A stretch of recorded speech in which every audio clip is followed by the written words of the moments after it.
कौन थी श्री राम की परम भक्त सबरी। सबरी का जिक्र तो आपने रामायण के दौरान सुना जाना और पढ़ा ही होगा। आइए जानते हैं उनके बारे में विस्तार से। सबरी श्री राम की परम भक्त थी, जिन्होंने राम को अपने झूठे बेर खिलाए थे। सबरी का असली नाम सिरमड़ा था। वह भील समुदाय के सबर जाति से संबंध रखती थी। इसी कारण कालांतर में उनका नाम सबरी पड़ा। उनके पिता भीलों के मुखिया थे। सिरमड़ा का विवाह एक भील कुमार से तय हुआ था। विवाह से पहले कई सौ पशु बलि के लिए लाए गए, जिन्हें देख सिरमड़ा बड़ी आहत हुई। यह कैसी परंपरा है, ना जाने कितने बेजुबान और निर्दोष जानवरों की हत्या की जाएगी। इस कारण सबरी विवाह से एक दिन पूर्व भाग गईं और दंडकारण्य वन में पहुंच गईं। दंडकाय में मातंग ऋषि तपस्या किया करते थे। सिरमड़ा उनकी सेवा तो करना चाहती थीं, पर वह भील जाति की होने के कारण उसे अवसर न मिलने का आदेश था। फिर भी सबरी सुबह सुबह ऋषियों के उठने से पहले उनके आश्रम से नदी तक का रास्ता साफ कर देती थीं। कांटे चुन रास्ते में साफ बालू बिछा देती थीं। यह सब वे ऐसे करती थीं कि किसी को इसका पता नहीं चलता था।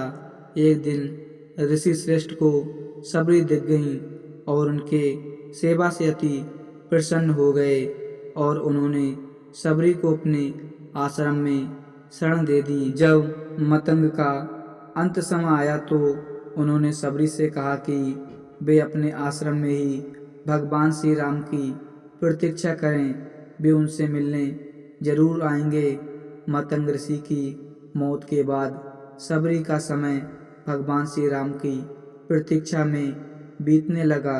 वह अपना आश्रम एकदम साफ रखती थीं। रोज राम के लिए मीठे बेर तोड़कर लाती थीं।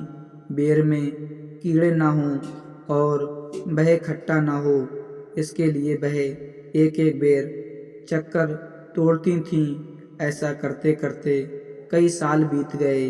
एक दिन सबरी को पता चला कि दो सुंदर युवक उन्हें ढूंढ रहे हैं। वे समझ गईं कि उनके प्रभु श्री राम आ गए हैं और उस समय तक वह वृद्ध हो चली थीं। लेकिन राम के आने की खबर सुनते ही उनमें चुस्ती आ गई और वह भागती हुई अपने राम के पास पहुंची और उन्हें घर लेकर आईं और उनके पांव धोकर बैठाया।